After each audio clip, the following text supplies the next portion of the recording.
क्या आपने कभी गौर किया है कि हमारे आसमानों से वो बड़े परिंदे कहाँ चले गए जो कभी हर ऊंची इमारत और दरख्तों के गिर्द नजर आते थे? जी हाँ, हम बात कर रहे हैं गिद्ध यानी वल्चर्स की।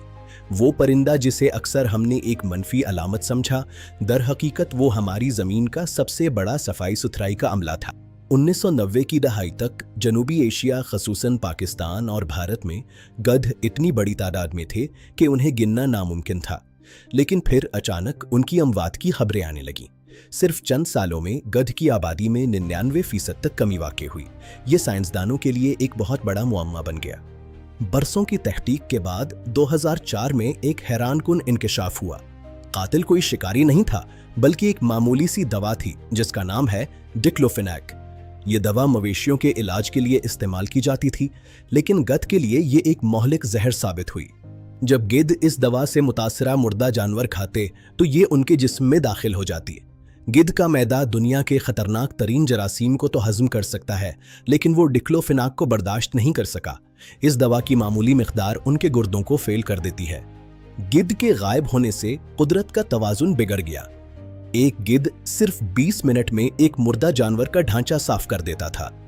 उनके जाने से मुर्दा जानवरों के ढेर सड़ने लगे, जिससे हवा में ताफुन फैला और जरासीम जमीन के पानी में शामिल होने लगे। लेकिन सबसे खतरनाक असर आवारा कुत्तों की सूरत में सामने आया। गध की गैर मौजूदगी में कुत्तों को वाफिर मिकदार में खाना मिलने लगा, जिससे उनकी आबादी में करोड़ों का इजाफा हुआ। नतीजे के तौर पर जनूबी एशिया में रेबीज यानी बावलेपन की बीमारी तेजी से फैली। एक हालिया तहकीक के मुताबिक भारत में गिद्ध के गायब होने की वजह से तकरीबन 5 लाख इंसान लुकमे अजल बने।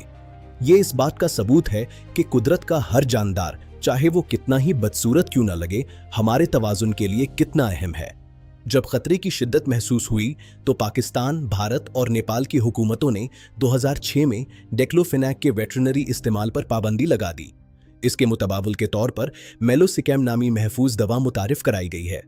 इसके अलावा वल्चर रेस्टोरेंट्स कायम किए गए, जहां गिद्ध को जहर से पाक गोश्त फराहम किया जाता है। पाकिस्तान में छांगा मांगा और नगर पार्कर जैसे इलाकों में गिद्ध के तहफ़्फ़ुज़ के मराकज़ कायम किए गए हैं, जहां इनकी नस्ल कशी की जा रही है। आज गिद्ध की तादाद में मामूली बेहतरी नजर आ रही है, लेकिन सफर अभी तवील है।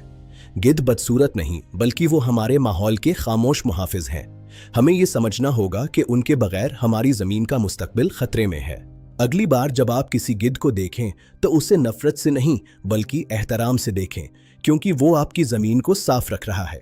हमें मिलकर इन नायाब परिंदों को बचाना होगा, ताकि हमारी आने वाली नस्लें एक सेहतमंद माहौल में सांस ले सकें।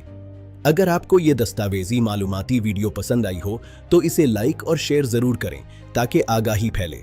आपका बहुत शुक्रिया। अल्लाह हाफिज।